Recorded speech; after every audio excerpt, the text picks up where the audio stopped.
team. Sugod din. Kini pagasundan sa atong welcome address sa mga presidente.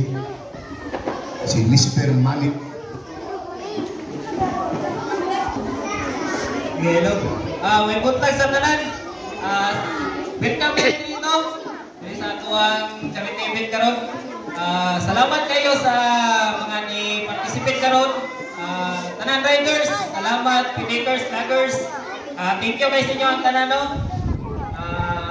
Kuha lang yung istorya is padayon lang yun nato ni ato ang kinuhatan o kanunay kita nga mag-amping kada biyahe o kapangos po.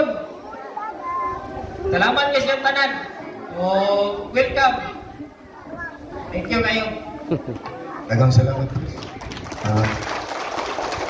Itawagan na mo ang head sa school, si ma'am, o ang mo represent ang team niya sa atong inspirational talk. May buntag sa tanan. Especially sa ato mga sponsors, the members of the Blue Knights Rider Club, dito sa chapter, kung napay taga Santa Cruz, ani mo nakitaan.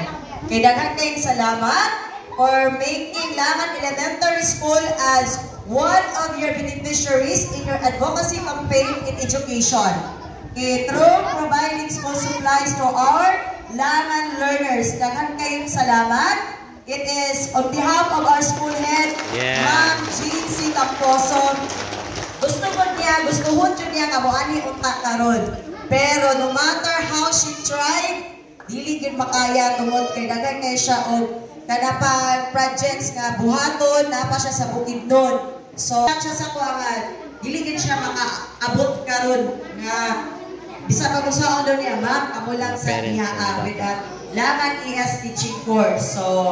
So thank you once again and hope nga dili lang kay karon ang ato ang kumbaga collaboration in promoting education to Langan learners.